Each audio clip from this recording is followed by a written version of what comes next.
Hello, I'm Tiffany, creator of Red Petal Patterns, and today I want to talk about doubling short rows. In the past, I have done videos on provisional cast on and the method that I prefer to use, and I have talked about wrap and turn short rows and why I like them. And now I'm going to take just a moment and demonstrate how to double the short rows and why you would do it. This is almost exclusively done on socks. You could probably do it for the finger part of mittens. Maybe if it was a really large hat. I don't know why else you would do double short rows, but I do know that it is done in almost all of my sock patterns. And I don't know how to do this in any other method other than wrap and turn. Everything else uses a double row. And I don't like my socks to have that extra space, like a box toe. I don't like my socks to have a box toe. So I like a single row of shaping on either side of my sock toe, and double wrap and turns are the only way I know how to do this. And that was quite convenient because I already know how to do the wrap and turn short row. And if you watched my last video, you also know how to do a wrap and turn short row because they're really easy to learn. All right, so we're going to do the provisional cast on, the blind cast on, and if you don't know what I'm doing, then you can go back and watch that video on how to do a provisional cast on. And I am going to just really quickly show you the toe of a sock.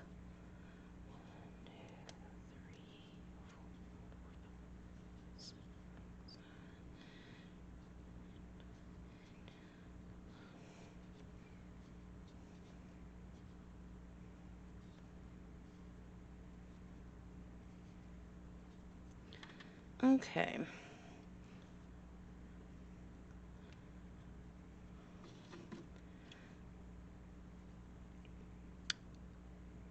With my formula, I have determined this hypothetical sock has 20 stitches and 5 stitches, so 10 stitches are left unwrapped in the middle. And we're going to be working from the outside in and then from the inside out. And we're going to double up those shorted stitches. And like I said, in my formula, in my sock formula, I have determined based on the measurements and the gauge that I need 20 stitches across and I need 10 of them to remain unwrapped in the middle. So now I'm going to start with my knitting.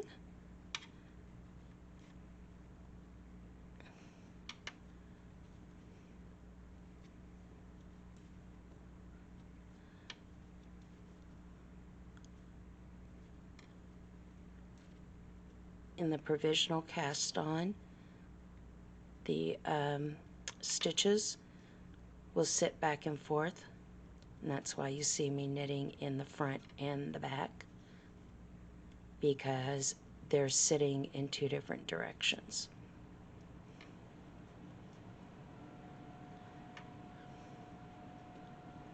But since it's apparently not allowed to tell somebody they have twisted stitches, so nobody knows they have twisted stitches, I guess it doesn't matter if you knit in the front and the back. You can just twist all your stitches any way you want. Nobody's ever going to say a thing about it.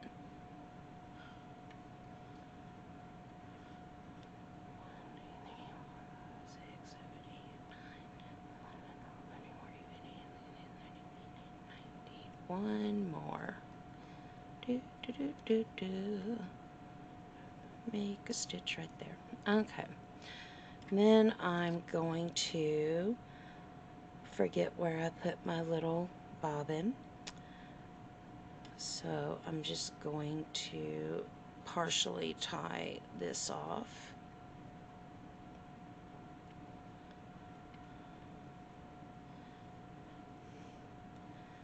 Oh wait, I know where it is.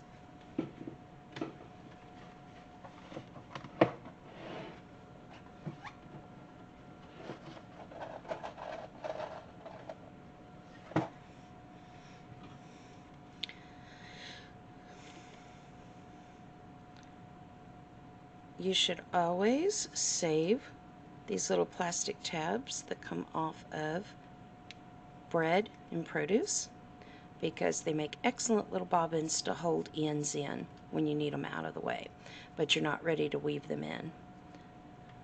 Well, dang it, I missed part of it.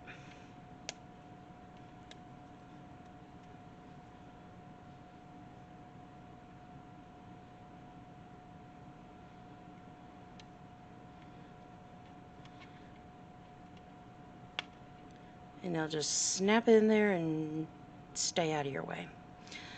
Alright, so we started with the knitting across.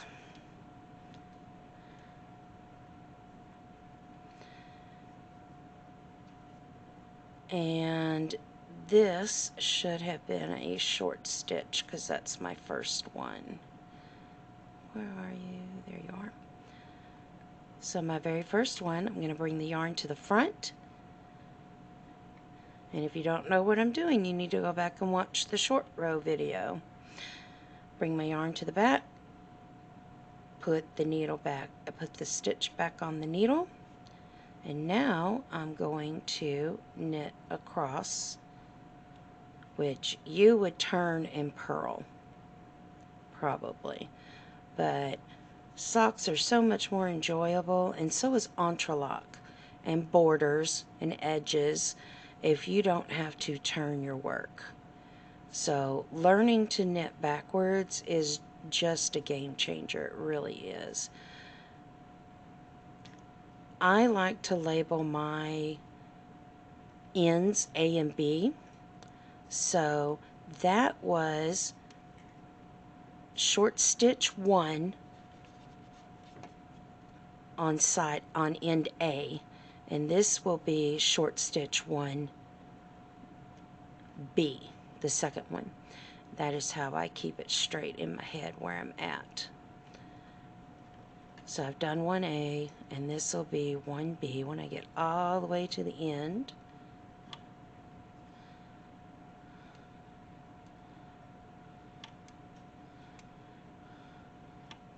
There it is.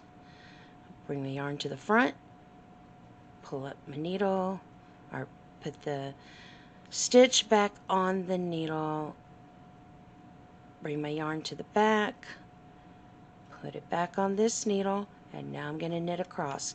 So that was 1B, and now I'm going to knit all the way back across,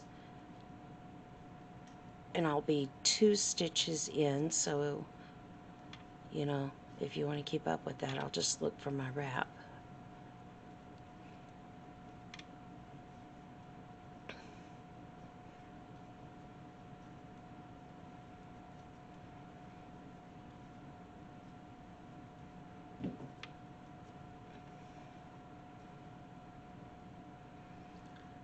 And this will be, oops, bring it to the front, slip it, bring it to the back, slip it. And that was 2A, back across,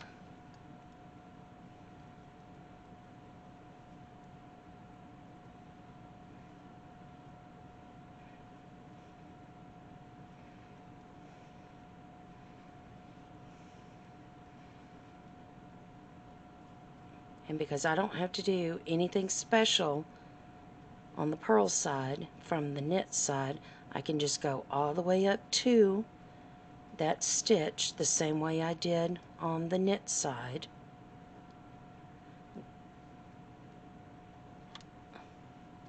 Bring my yarn to the front, slip it, bring it to the back, slip it, and then keep going.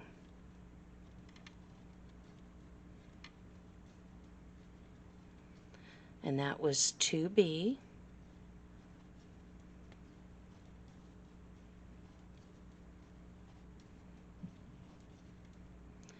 So this will be 3A when I get to it.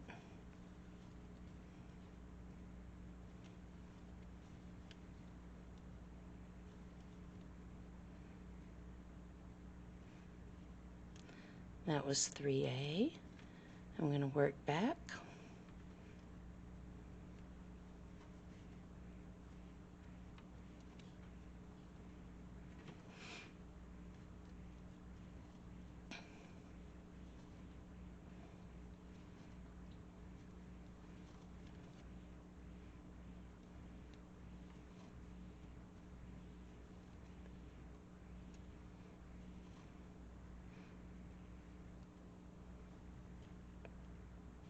To 3B.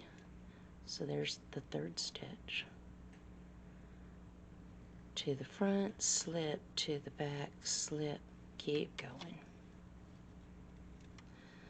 And this will be 4A when I get to it. That was 3B.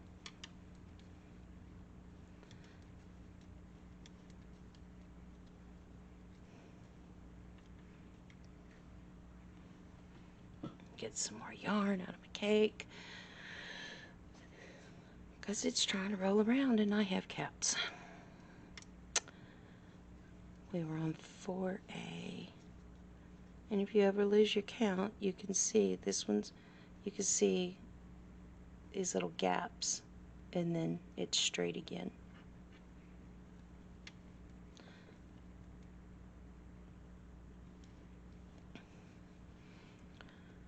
Front slip, back slip, and off we go. Heading over to 4B.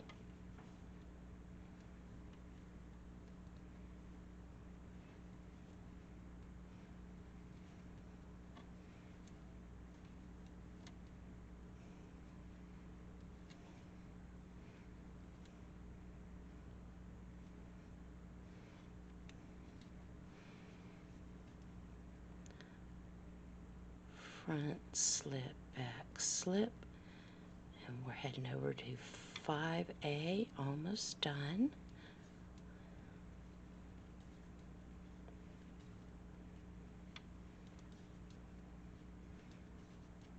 Now I am working on coordinating them into an intelligible book, but I have a series of sock formulas, and that's what I keep saying, my sock formula. And it allows you to take any yarn, any needle, any gauge, sit down, work up a gauge, decide your stitch pattern, and apply the 2 foot measurements. Well, more if you want a longer sock, but for an ankle sock, 2 foot measurements, and your gauge into a worksheet, and then you decide which style of sock you want. And if you want it in a, so if you have like a low end step or a high end step, or if you have a rounded, your foot is rounded on top, or if you have a very, very flat, the top of your foot is very, very thin, like a pancake. And then if you've got a wide or narrow foot, if you've got very delineated line on your toes. So like your big toe is way longer than the rest of your toes, or if you have a fairly box shape on your toes. I have formulas for all of those different shapes, and then based on wide or narrow foot, each formula changes. And I'm trying to put all of those together in a cohesive book. But basically, it would allow you to pick up any yarn, any needle, and make any sock for any foot by just using that formula. And then you can design your own socks instead of buying the same pattern over and over and over again with a different stitch. And this is the method that I use in all of my patterns, my sock patterns. All right, so we have finished 5B. And now we're going across and we are going to double wrap this. So it's exactly what it sounds like. I did nothing else. I just did the 5 on either side. Now I'm going to go back to that first one. 1, 2, 3, 4, 5. So I'm going to go back to that first one, and it's already got one wrap on it. I am just going to wrap it and go back. Now it's got 2 wraps on it. And I'm going to do the same thing on the other side. So that was 5A, and this will be 5B.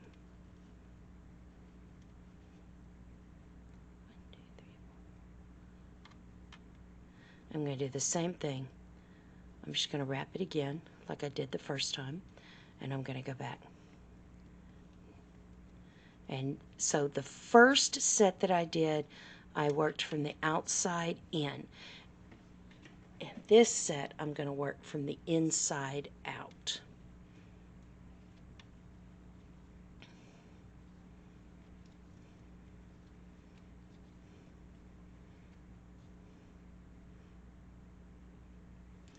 Alright, now I've come up to this double wrapped one, and I'm going to do exactly what I did before. I'm going to slide it over. I'm going to pick up both wraps, and then I'm going to determine which way this wants to go. There. I'm going to put it all on the needle, and then I'm going to knit it all together.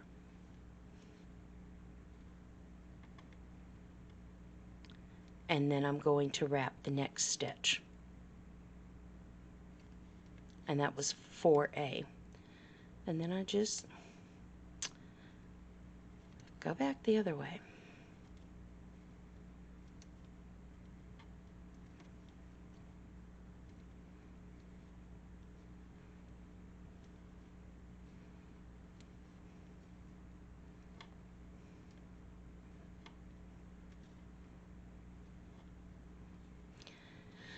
As I said, I don't know how to do this. Okay, I'm at that 5th one.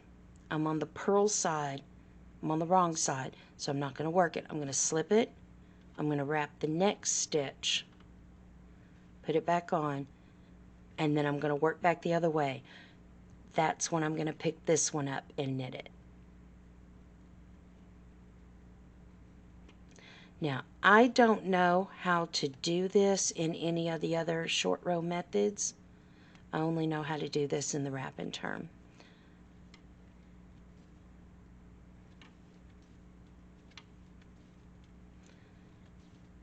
I'm going to go across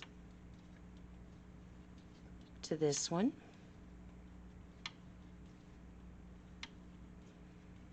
There's my double. Pick up both wraps, knit it,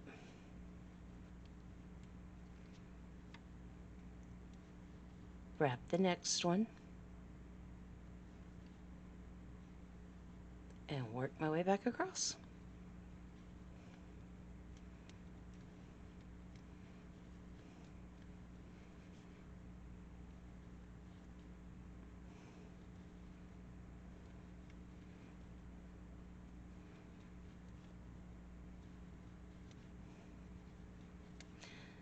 In the formulas that I have for socks, I don't actually, require the double wrap and turn or whatever.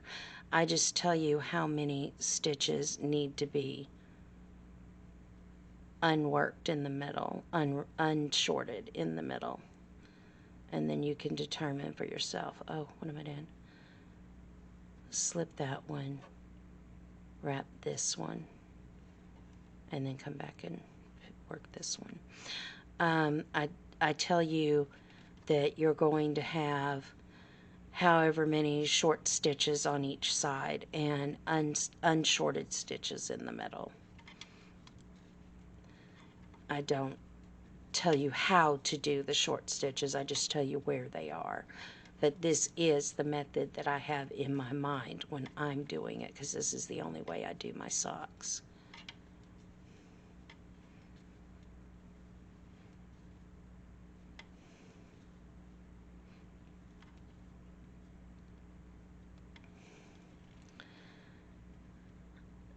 And then I'm going to work this one.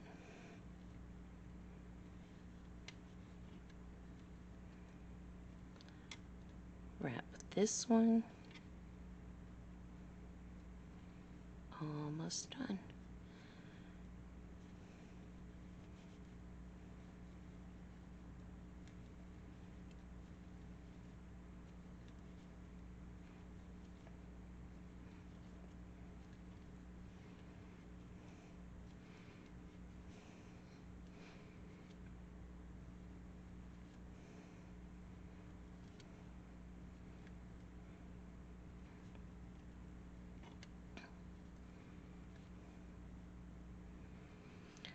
Slip, wrap. I caught a piece of something there. Slip, wrap, slip. Pick up both.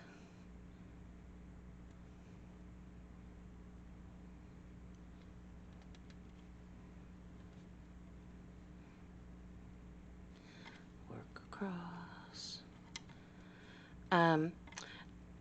Those double stitches in the back, when you pick them up and you work all three together, they make a really flat surface. That's why I don't like the regular, if you do cuff down socks instead of toe up socks and you do decreases, I feel like I can feel those. And this, especially if it's on, if you do a double row of them so that it makes a box toe, so you actually have 4 rows of them closing up. I don't like that because I feel like I can feel them on my toes, and I don't like box toes for that reason. I feel like these lay pretty flat, and I don't feel them on my toes. Alright, I'm going to pick up both of these.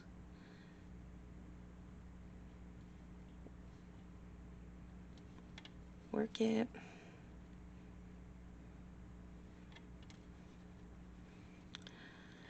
Wrap this last one.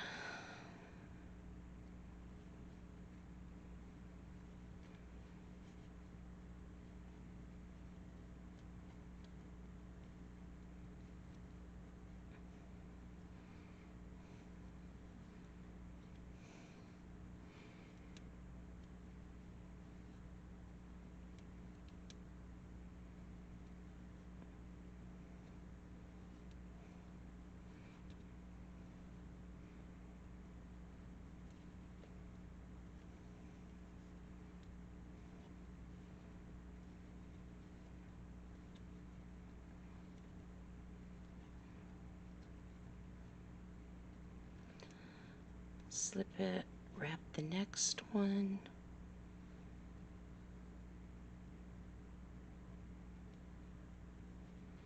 Pick up both of those and not whatever that extra string is.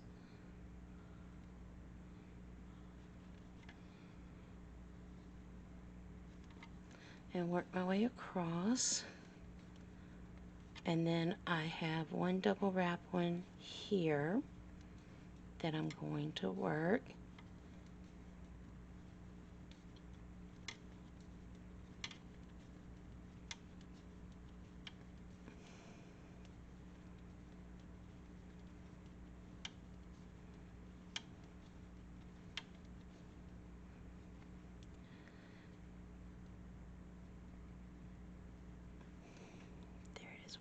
down there.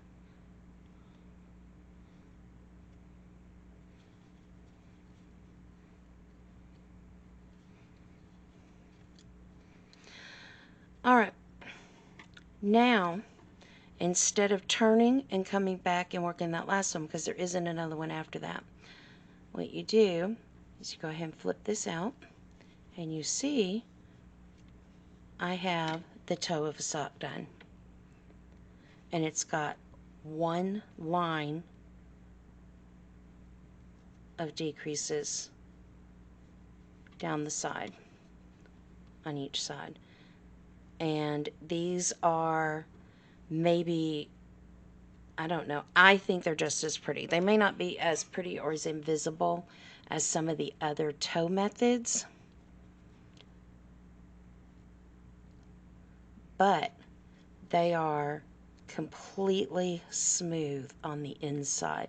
So when you're wearing this sock, you don't feel those decreases at all. And I think they look pretty good. This side could have been a little prettier, but I was in a hurry. Ideally, both sides look like this, and then it's completely smooth at the toe. No grafting, no Kitchener stitch. And then from there, you could just zip right on down to the heel where you do this again, and then up the leg, and you're done. This is where you will pick up the stitches and put them on your needle. If you're using circulars, I don't ever use circulars, but I would pick up all of these live stitches across here, pull out the yarn, and then be ready to work in the round. And when you come all the way back around to this last wrapped stitch, that's when you'll pick it up and work it. And these are double wrap and turn stitches, and I don't know any other way to make that in a different sock method, in a different short row method, but that is why I like the wrap and turn short rows. And there you go, less than 30 minutes, you've got the entire toe of a sock done using the same technique that you could use for any other shaping that requires short rows. And that's the end of that video. If you liked what you saw, go ahead and give it a click. Maybe even subscribe. Share it with some other people. These videos are not as easy for me to produce as the knitting and the patterns are. And it would be nice to get a little love every now and then. Also, I can be found on most social platforms as Red Petal Patterns, and my patterns are available on Ko-fi, that's K-O-F-I, at Red Petal Patterns, and on Etsy at Red Petal Patterns, and I have a library of my patterns, but they're not available to purchase on Ravelry.